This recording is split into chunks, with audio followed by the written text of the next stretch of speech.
हर महीने लाखों लोगों के बैंक अकाउंट में आने वाला सोशल सिक्योरिटी पेमेंट सिर्फ एक तारीख पर नहीं आता, बल्कि एक तय सिस्टम के हिसाब से अलग अलग दिनों में भेजा जाता है।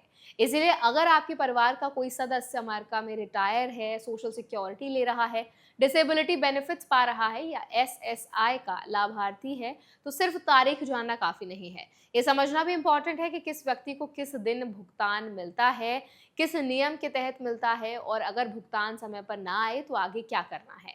आज इस वीडियो में हम आसान भाषा में समझेंगे कि 22 जुलाई का भुगतान किन लोगों के लिए, एसएसए का पूरा पेमेंट शेड्यूल कैसे काम करता है, एसएसआई वालों का अलग नियम क्या है और किन बातों का ध्यान रखना जरूरी है। तो चलिए फिर जल्दी से वीडियो शुरू करते हैं। हाय, मेरा नाम है वर्षा दुबे और आप मुझे देख रहे हैं एनबीटी टेक एड पर।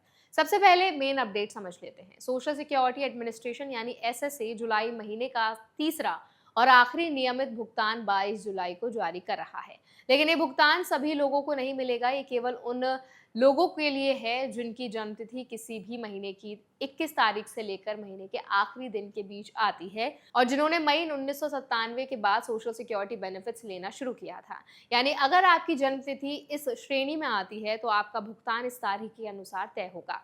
आप समझते हैं कि एसएसए यह सिस्टम कैसे चलता है। जिन लोगों ने मई 1997 के बाद सोशल सिक्योरिटी लेना शुरू किया, उनके लिए भुगतान जन्मतिथि के आधार पर 3 हिस्सों में किया जाता है। जिनकी जन्मतिथि 1 से 10 के बीच होती है, उन्हें महीने के दूसरे बुधवार को भुगतान मिलता है। 11 से 20 के बीच जन्म लेने वालों को तीसरे बुधवार को पैसा भेजा जाता है, जबकि 21 से महीने के आखिरी दिन तक जन्म लेने वाले लोगों को चौथे बुधवार को भुगतान मिलता है। इसी वजह से इस महीने 22 जुलाई को तीसरे समूह के लोगों को उनका भुगतान मिला है। लेकिन हर लाभार्थी के लिए यही नियम लागू नहीं होता। जिन लोगों ने मई 1997 से पहले सोशल सिक्योरिटी लेना शुरू किया था, उनके लिए अलग व्यवस्था है। ऐसे लोगों को आमतौर पर हर महीने की 3 तारीख को भुगतान मिलता है। अगर वो तारीख किसी वीकेंड या फेडरल हॉलिडे पर पड़ जाए तो पैसा उससे पहले वाले कार्य दिवस पर भेज दिया जाता है।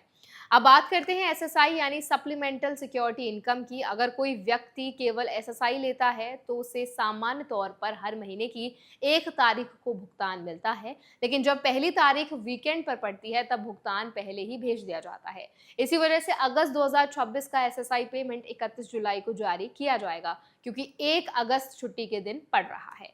इसी तरह आने वाले महीनों में भी वीकेंड और हॉलिडे के हिसाब से भुगतान की तारीख बदल सकती है।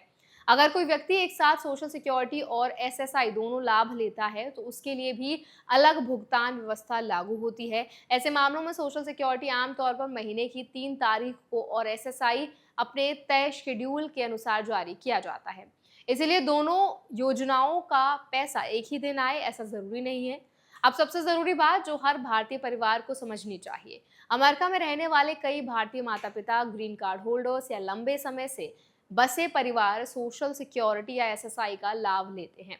ऐसे में सिर्फ सोशल मीडिया पर वायरल किसी तारीख पर भरोसा करने की बजाय हमेशा अपने my social security account, bank account और एसएसए पेमेंट कैलेंडर के अनुसार ही भुगतान की पुष्टि करें।